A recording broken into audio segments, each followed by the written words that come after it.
What's going on, everybody? I'm your host of the Locked On Nationals podcast, Ryan Clary, and thank you guys for making Locked On Nationals your first listen every day. We are free and available wherever you get your podcasts. And so on today's show, I'm going back to the season breakdowns, and on today's show, once again, we are breaking down second baseman, youngest in charge, maybe? Luis Garcia, and as well as 31-year-old Ildemaro Vargas, who played some decent baseball down the stretch. Someone we didn't really have high expectations for him. Let's just put it that way. And you shouldn't have either. But then also, the World Series starts tonight. This is one of the best times of the season, in my opinion, when there's baseball as well as football. And of course, Bryce Harper is going against Dusty Baker. Do we have any bias there? Find out at the end.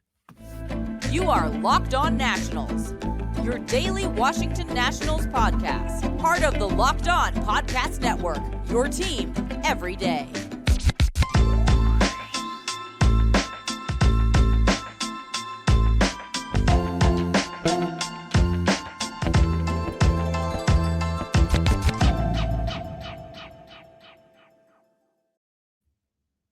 And today's show is brought to you by BetOnline. BetOnline has you covered this season with more props, odds, and lines than ever before. BetOnline, where the game starts.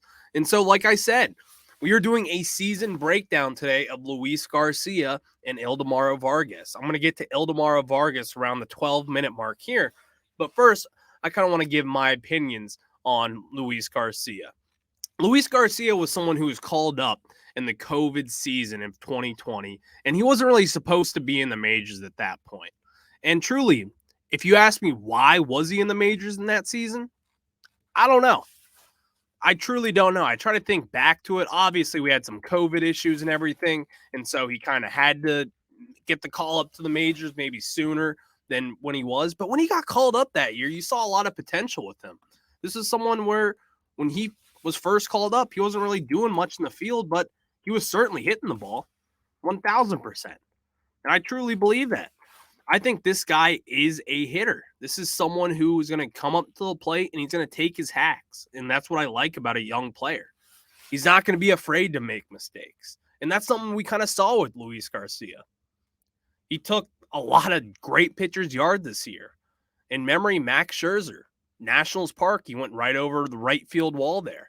The Great Wall of DC, as I call it. And Luis Garcia took him yard. This is someone who has a lot of raw talent in a sense. And he mashes down in the minors league, in the minors. And AAA Rochester, this was someone this year, I believe, had like a 900 OPS and was batting above 300. And he's 22 years old. This is someone who's still young. He still has maturing to do in the game of baseball. He's not really a seasoned defender. We saw him when he was at shortstop this year from June all the way until we traded for CJ Abrams. And let's be honest, that was a brutal stint for Luis Garcia at shortstop. He was not it. He was booting balls. He was throwing balls away. And that just wasn't going to be his natural position moving forward. And at second base, I don't think he's a world beater there. I don't really think that he's going to be someone to where you're going to rely on defensively. But he's a much better second baseman than he is a shortstop. And with CJ Abrams, he's not going to have to worry about playing shortstop on any basis. I think CJ Abrams is going to play a 162 as long as he's healthy. Kind of like what Trey Turner did. Obviously, he'll have an off day here and there. But this is someone who doesn't have to worry about playing shortstop. And if you don't really know about that, shortstop's a tough one. It's a tough one to handle. Let's be honest. For anyone. And especially for someone who's not really a natural shortstop. Like when I look at Luis Garcia, has a little shorter frame. He's not the biggest guy in the world, which is fine. Like I believe he's 6'2", maybe, if that, 212 pounds. So I guess he's a little bigger, but I think that 6'2" is a little kind to him. I've seen him in person. I've actually gotten to talk to him inside the clubhouse. And I don't think he's 6'2", but that's really beside the point at this. I'm not trying to get into that. You can make whatever for his height, but my point is I just don't really think that he's the natural shortstop fit for us going forward. And ultimately, do I think he's the second baseman going forward? Yeah. I say that not so confidently, though. Like, do I think that, and this is the question that I ask for each and every one of these player breakdowns, is this someone who's going to affect our rebuild moving forward? Is this someone who's going to be on the next postseason team? And if you ask me that today, I think he is on the next postseason team, but is he really making an effect on that team? Is he really going to be plugging away? I don't know. And I say that because there's a lot of inconsistencies with him this year. You saw him, especially when he first came up, he was killing the ball. He was batting .330. This is something, I mean, actually, I'm not going to say killing the ball. He wasn't really hitting for too much power, but he was getting on base. And, you know, if you're going to have a batting average above 300, like you're going to be making some noise in the major leagues and you're going to find a place to play, especially if you're on the worst team in baseball. So this was something to where when we called him up originally, it was something, why wasn't he there opening day? Why wasn't this someone who was starting over Cesar Hernandez? I know Cesar had a great last year in 2021, but he's not someone we're going to be banking on moving forward. This was a prove-it year for Cesar, and once he hits free agency, hopefully he gets a little bigger contract. And obviously, he completely floundered at the major league level this year and was just not it. Only hit a pair of home runs this year. Actually, I believe he only hit one home run this year. I don't have that up in front of me. But this is someone who hit 20 bombs last year. Where did that go? But that's beside the point again. This is Luis Garcia time.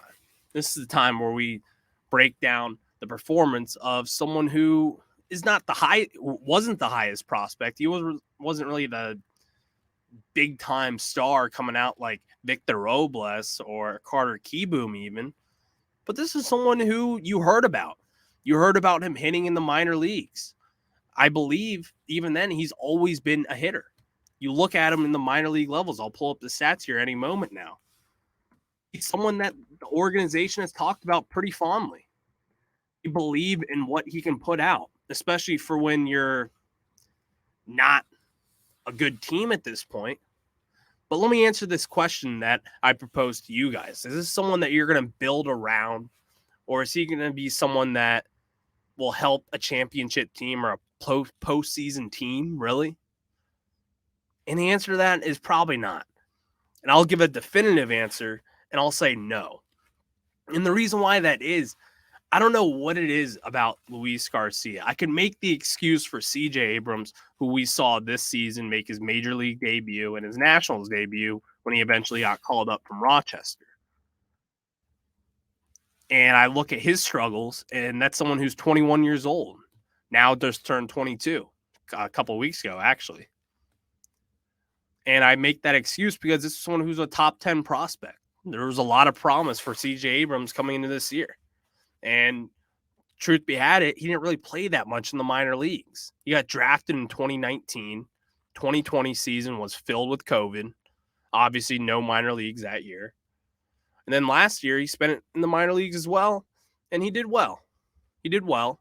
Well enough to be called up and be the starting shortstop for the Padres this year. He also got sent down at one point, but he came up and kind of resurrected his rookie season, as you could say, with Fernando Tatis, who wasn't going to be making his appearance, then ultimately got suspended for PEDs. But that was after we traded for him. But here, Luis Garcia, 5 years in the minor leagues. This is someone who's batted .286 with a .324 on-base percentage. That was good for a .735 on-base plus slugging. Now, that's not crazy. That's nothing amazing. But, like, I look at it this year.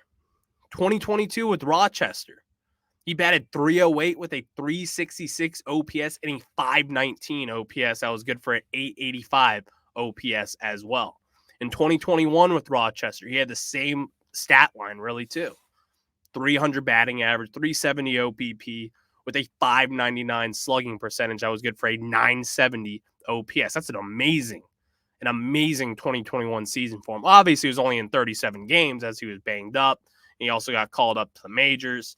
But this is someone to where you see it in the minor level. And can we see it in the majors, though?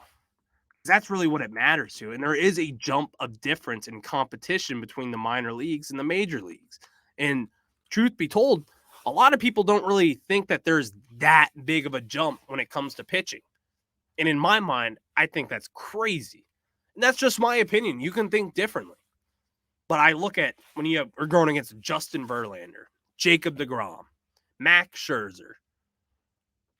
That's not the same as if you're going against Forrest Whitley or Cade Cavalli when he was dominating, Cole Henry when he was pitching this year.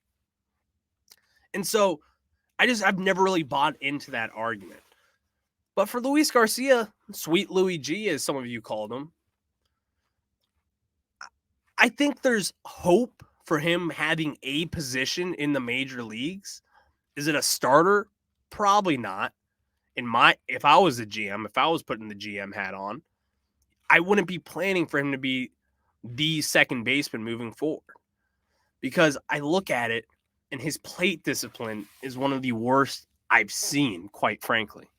And that's not me overreacting. This is someone who only walked 11 times this year in 377 at-bats in the major leagues. He had 84 strikeouts. That's awful. You've got to be more disciplined at the plate, especially for a bad team. You have to be working the count. You have to be better with selecting your pitches. Take some balls. Be patient. And that's just something I didn't really see this year from Luis Garcia. And will we see that? We could. But my job here is to give my opinion. And my opinion is just, I'm not seeing it yet. And that's why it's kind of tough for me to say that this is someone that we could move forward with. Because I know a lot of you are high on him. And there are ways to be high on Luis Garcia. He's showed flashes. He's been hot. His first month and a half, I was saying, I could get behind this. But then, as the at-bats kept coming, every day gets to you, it's hot in August, his numbers started to decline a little bit. They took a little dip. And the power wasn't really there to where I thought it could be, like we saw in the minors. But I don't want to contradict my point, because I do think that obviously major league pitching is a lot better, but I guess it's not obvious to a lot of people, because I've seen a lot of analysts say that there's not that big of a difference. But in my mind, there is. And so with Luis Garcia, it's just kind of tough to say. It really is. He's kind of one of those guys to where he's on the fence of like, yeah, you could build around him, or not around him, but he could be a piece to the puzzle. But then there's also a side to where it's like, he's for the short term. He's not going to be a long-term major league guy. Can he play a role on a championship team? 100%. If he's someone coming off the bench, pinch hit situation, I'd be fine with that. Perfectly fine with it. Do we trade him down the line for maybe a team that needs that hit piece who can come off the bench and make some contact? Yeah, he could be, but he's only 22 years old. So I don't really see us moving on from him. He's going to have his opportunities, and he's probably going to be in the opening day lineup next year unless we make a move for a second baseman. But right now, I see us sticking put with them. And is that cool? Sure. That's fine. He has until 2027 until he's a free agent. So might as well use him while we've got him. And so I'm fine with that. But someone who I'm not really as fine with is Ildemaro Vargas taking up some of that. But I'm going to get into that right after I tell you about my friends over at BetOnline. BetOnline.net is your number one source for betting football in the start of the new basketball season. The Wizards season started a few days ago. I'm a huge Wizards fan, and you guys should be too as DC sports fans. Guess what? We're 3-1. I'm going to start placing a little cash, a little dinero on them, making some wins. Throw on the money line. Make some cash with me.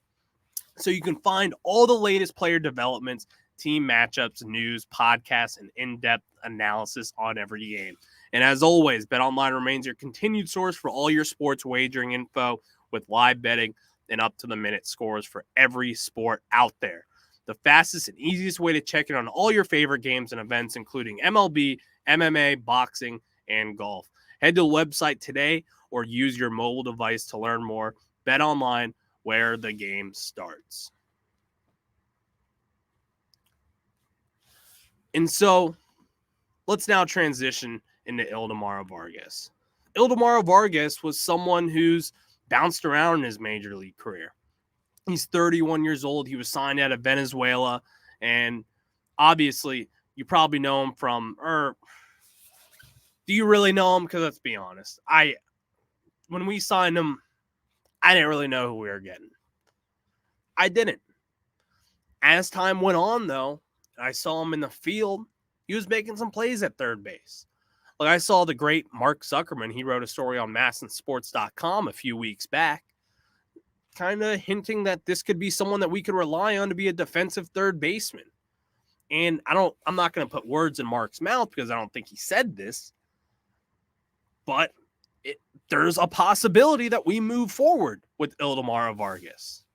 And I'll get straight to the point. No. Please, no.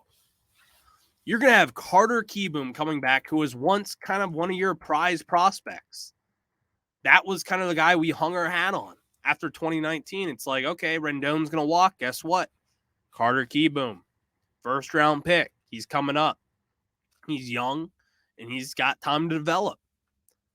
Well, Carter Kieboom came up, and then he went down real quick. Real quick. He didn't stick, and obviously this year he had Tommy John surgery in spring training, and so he never appeared in a single game this year. Didn't rehab down in the minor leagues. And so what's the future hold for Kieboom? I'll be getting to that later in this offseason as well. But right now, it's Ildemaro Vargas time, and I'm not buying it. I'm not. When you're 31 years old, 31, for a rebuilding team, you're cheap. I get it. You're cheap for the payroll here. You're going to save us a couple dollars. But what does that really ultimately do moving forward?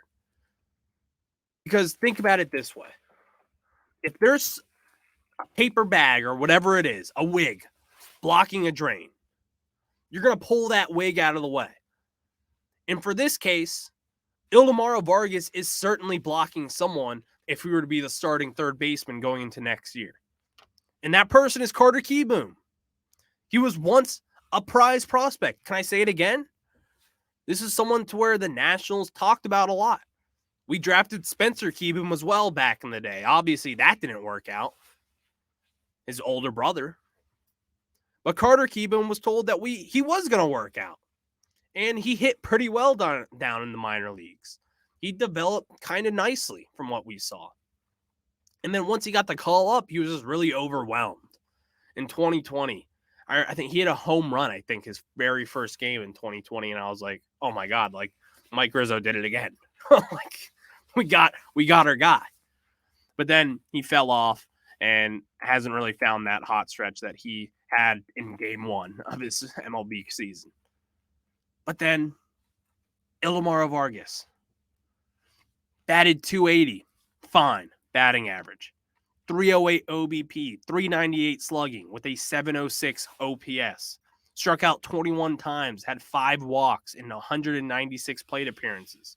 Hit 3 home runs, 19 RBIs. Now, I will say, a lot of you might be thinking, well, Ryan, you gave Luis Garcia a chance to be moving forward with us. You're giving him a chance, but not Ildemaro Vargas? Why is that? Simple. He's 31. This is not someone, here, I have it right here in front of you. He's only played in 239 games in his 6 years across the MLB in the major leagues. This is someone who's bounced around. He's not a mainstay. He's not a fixture. If you're going to keep him as an extra man to come off the base in defensive situations late in games to try to solidify a win in like a one-run game, sure. If you're going to pull Kieboom out, have him play a little defensive third baseman, because he's a wall back there. I will say that. He's a good defender. He's good. I saw a lot. He made a lot of great plays this season. A lot of game-saving plays, too. Laid out for a couple balls. Made some nice throws. And really was kind of the glue over there once he got the third base gig. But then you look at it from the top up. What are we doing with this? What does this ultimately do moving forward? Because in my mind, It's just a waste. It is. We know what he is. He's been in the MLB for too long. He's not going to turn this thing around. He's not going to flip a switch and be a Gold Glove third baseman or a Silver Slugger. Like I said, he was a good fielder, made some great plays. But I don't want to see him being a stopgap for someone who's younger like Carter Kieboom, we invested a lot into. And we were told that this was going to be someone who's going to replace Anthony Rendon.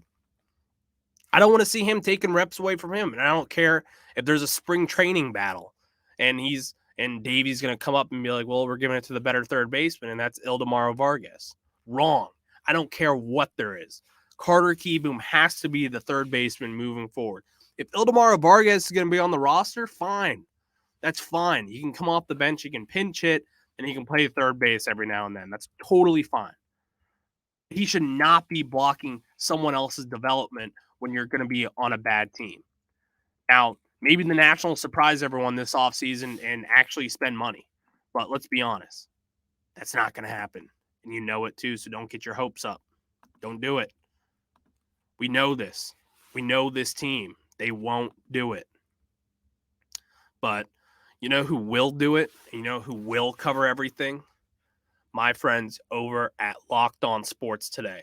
Thanks for making Locked On Nationals your first listen today. For your second listen today, check out Locked On Sports Today. From the games that matter the most to the biggest stories in sports, go beyond the scoreboard and behind the scenes with local experts and insights only Locked On can provide. Locked On Sports Today. Available on this app, YouTube, and wherever you get your podcast. And so, now, the World Series you've either all been waiting for or you've all been dreading. And I'm going to be honest, I am steamed up for this World Series tonight. Let's go. It's honestly, it does suck watching Kyle Schwarber, Dusty Baker, two former great Nats. And there's also someone named, I think his name's Bryce Harper. I think that's his name. He'll be playing in the game tonight. He'll be battling for his first ever ring. Juan Soto's got a ring. Trey Turner's got a ring. Max Scherzer's got a ring. Steven Strasburg's got a ring. Anthony Rendon's got a ring, but that's beside the point. Bryce Harper, congratulations, man. You're battling for your first World Series. Are you going to put the team on your back? I don't know. But ultimately, I want to get to this. Nationals fans have a lot riding on this. Some people feel like, I can't root for the Astros. They cheated. They cheated out people from a ring. You know who they didn't cheat out from a ring? The Washington Nationals. And you know who beat them 4 games at their place? And I'll say it, while they were cheating? Your Washington Nationals. Call it as it is. They made that World Series run even more legendary. So thank you, Houston. I love you. Seriously, I love the Astros. I will say it again. I love the Astros. You know who I don't love? Philadelphia sports. You know who I'm not too fond of? Bryce Harper. You know who also not too fond of? Rhys Hoskins. I don't know why with Rhys Hoskins, but I'm just not. I like Kyle Schwarber. I do. I don't hate him. Even with Philly, I find a way to root for him. I just think Schwarber's a good dude, down to earth. I got to meet him a couple times. Really cool guy. But Bryce Harper, kind of tough to root for him, right? He left us for Philly. He left us for San Fran or maybe even the Dodgers. Probably wouldn't have a distaste for you. He left for Philly. That team up north. The Philadelphia Phillies. The Fightins is what they call them. The Fightins. Everyone's saying the Fightins. The Fightins this. Fightins that. Fightins this. Well, guess what? The Astros are 7-0 this postseason. They swept the Yankees. They swept the Mariners. I don't think they sweep the Phillies. I think it's going to be a tough one because the Phillies are the hottest team, in my opinion, right now. They've had to go through a tougher road than the Astros. I don't think the Yankees are really as good as everyone said this year. Obviously, that's easy to say now after they got swept in the ALCS. But they showed their true colors. They're kind of fraudulent, and they struck out a ton. And if they weren't going to hit home runs, and if you could prevent that, then you're going to beat them. They just weren't that good if they weren't going to hit the ball out of the yard. And the Astros prevented that. But the Phillies are the hot team. They have the hot hand right now. And so this is going to be a really close series, in my opinion. But I'm going to make it quick. I'm going to pull off this Band-Aid. Houston, Philadelphia. I've got Houston in 6. I think Dusty Baker gets his first World Series win, and I think the city of Houston will be back again. And honestly, I get why people have a distaste for the Astros and for that organization. They did cheat, and it was wrong. But give credit where credit's due. This organization breeds talent. Look at the young shortstop, Jeremy Pena. He is someone who got the ALCS MVP. He's a 22-year-old. He was a third-round pick out of the University of Maine. He was born in the Dominican Republic. And it's a cool story. It's cool. Carlos Correa walk? No problem. Here's your ALCS MVP, 22-year-old Jeremy Pena. And guess what? He hits nukes every now and then. And he plays a bomb defensive shortstop. So it's a fun team to root for. Jose Altuve is still there. Alex Bregman. I'm not the biggest Alex Bregman fan. Still there. Yordan Alvarez. He rakes. He kills the ball. He's so much fun to watch. I bet he puts a couple out this World Series. Who will be the hero for the Houston Astros? Who will be that guy? Who's that guy for me? I'll say it. Someone who I've kind of put my love out there for already. Jeremy Pena. I think he's going to be the World Series MVP. I think this pitching staff for Houston will shut the door. No one really talks about their rotation, but they should. They're filthy. The bullpen is nails. Ryan Presley closing the game, setting up the game, or in the 8th inning, rather. It's exciting, man. They're an exciting team. And I'm rooting for them to beat the you-know-what out of the Phillies. Because guess what? I'm petty like that, and I need the Nationals, and I guess the Braves now too, to be the most recent. Now, if it was the Phillies and the Braves that recently have won a World Series before us, that would kind of suck. I can kind of deal with the Braves, but obviously I would never root for them again. And I didn't last year, also, for the record. I was rooting for Houston. But it's easy to root for Dusty. I'm pulling for Dusty, and I think you should too. A lot of people have some ill will, weirdly, towards Dusty Baker in the national or with his Nationals tenure. I don't. I think Dusty was fine. Obviously, he wasn't the most analytical, sound manager, but in his 2 years here, we won the NL East. We were a good team, and he kept that together after what was a debacle with Matt Williams. And so I've always had a nice soft spot for Dusty Baker, and I hope he can finally get the ring that he deserves. This is someone who, can you really tell the story about baseball without Dusty Baker when you're putting it all together, especially over the last 20 years? Probably not. Dusty Baker, line up. Jeff Carr from Locked On Reds loves Dusty Baker, as he should. Dusty's a good dude. You don't dislike Dusty Baker. Do you dislike his philosophy like I do? Yes. But do you root against the guy? No, and you shouldn't. That's childish in a sense. You want the good guy to win, and that's what Dusty Baker is. And so, all right, I'll wrap up on today's show. So thank you guys for making Locked On Nationals your first listen. Now for your next listen, check out the Locked On Sports Today podcast, the biggest stories of the day, plus instant reaction, big game recaps, and the take of the day, available on the Odyssey app, YouTube, and wherever you get your podcasts. All right, guys, you enjoy the World Series. Go Nats. Go Dusty Baker.